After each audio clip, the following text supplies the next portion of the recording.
رسولہ الکریم، روزہ، اس کا اجر اسلام میں جتنا بڑھتا ہے کسی بھی نیک عمل کا اجر، کسی بھی عبادت کا اجر اتنا نہیں بڑھتا۔ جتنے بھی نیک اعمال ہیں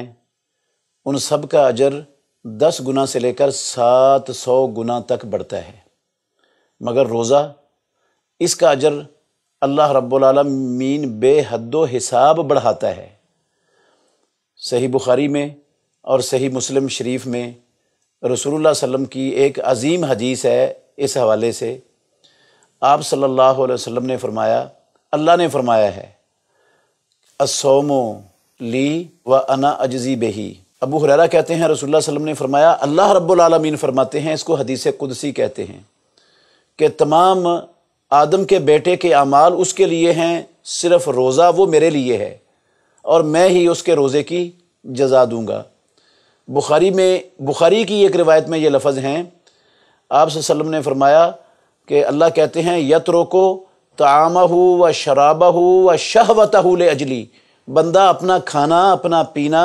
اور اپنی شہوت صرف میری خاطر، میری رضا کی خاطر، میرے حکم کی بنا پر چھوڑتا ہے، تو روزہ وہ میرے لیے ہے اور میں ہی اس کی جزا دوں گا۔ روزہ ڈھال ہے۔ پیارے پیغمبر نے فرمایا، جب تم میں سے کسی ایک کا روزہ ہو، جس دن اس کو کوئی گالی گلوچ کرے یا اس سے کوئی لڑائی کرے، تو وہ گالی گلوچ کا جواب گالی گلوچ سے نہیں، لڑائی کا جواب لڑائی سے نہیں، بس یہ کہہ دے، انی امرؤ صائم، میں روزے دار انسان ہوں، روزے دار آدمی ہوں۔ اور امام الانبیاء محمد الرسول اللہ صلی اللہ علیہ وسلم نے فرمایا، اس حدیث کے یہ لفظ ہیں کہ والذی نفس محمد بیدہ، قسم ہے محمد الرسول اللہ صلی اللہ علیہ وسلم کو، رب محمد کی، اس کی جس کے ہاتھ میں میری جان ہے، روزے دار کے منہ کی بو جو روزے کی وجہ سے، پیٹ کے معدے کے خالی ہونے کی وجہ سے جو منہ سے اٹھتی ہے، اطیب عند اللہ من ریح المسک، یہ کستوری کی خوشبو سے بھی زیادہ اللہ رب العالمین کے ہاں پاکیزہ ہے۔ اور آپ نے فرمایا، روزے دار کے لیے 2 خوشیاں ہیں، جب وہ روزہ کھولتا ہے تو خوش ہوتا ہے، اور جب اپنے رب سے ملے گا تو وہ اس وقت بھی اپنے روزے کے اجر پر جو رب العالمین نے اس کے لیے تیار کیا ہوا ہے اس کو دیکھ کر خوش ہوگا۔ مسلم شریف کی روایت کے اندر، ایک روایت کے اندر یہ لفظ ہیں، آپ صلی اللہ علیہ وسلم نے فرمایا، کلو عمل ابن آدم یضاعف، آدم کے بیٹے کے تمام اعمال بڑھائے جاتے ہیں، الحسنۃ بعشر امثالھا الی 700 ضعف، نیکی کو 10 گنا تک، 700 گنا تک بڑھایا جاتا ہے، لیکن روزہ، اس کو اتنا بڑھایا جاتا ہے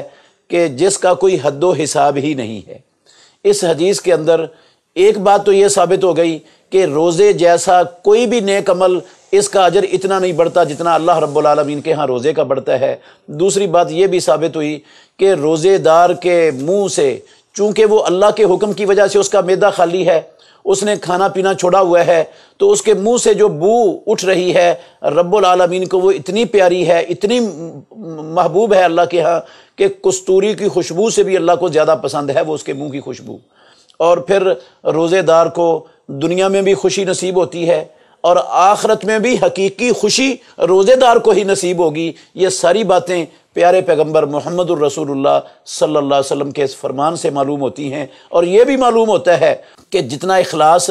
روزے کی عبادت میں ہوتا ہے، اتنا اخلاص کسی بھی عبادت میں ممکن نہیں ہے بندے کے لیے۔ اور روزے کو اللہ رب العالمین نے اپنی ذات کی طرف منسوب کیا ہے، تمام اعمال اور تمام عبادات میں سے یہ بھی روزے کے عظیم الشان عبادت اور عظیم الشان عمل ہونے کی دلیل ہے۔ تو اتنی بڑی اہمیت والا یہ عمل، کیا مسلمانوں کو اس عمل میں کوئی کوتاہی، کوئی سستی اور لاپرواہی والا رویہ اختیار کرنا چاہیے؟ یقیناً جس بندے کے دل میں ایمان کی رتی ہے، زندہ ایمان ہے، اس کے سر میں زندہ عقل ہے، انشاءاللہ وہ پیارے پیغمبر کا اس فرمان کو سن کر اور یقین کر کے وہ ضرور یہ اپنے دل کے اندر تہیہ کرے گا اور ضرور سمجھے گا کہ میں نے ابھی تک زندگی میں بڑی کوتاہی کی ہے، آج کے بعد میں اتنی عظیم الشان عبادت میں کوتاہی نہیں کروں گا، میں ہمیشہ روزے رکھنے کا زندگی میں اہتمام کروں۔ بہترین صدقہ جاریہ حاصل کرنے کے لیے اس ویڈیو کو لائک، کمنٹ اور شیئر کرنا مت بھولیں۔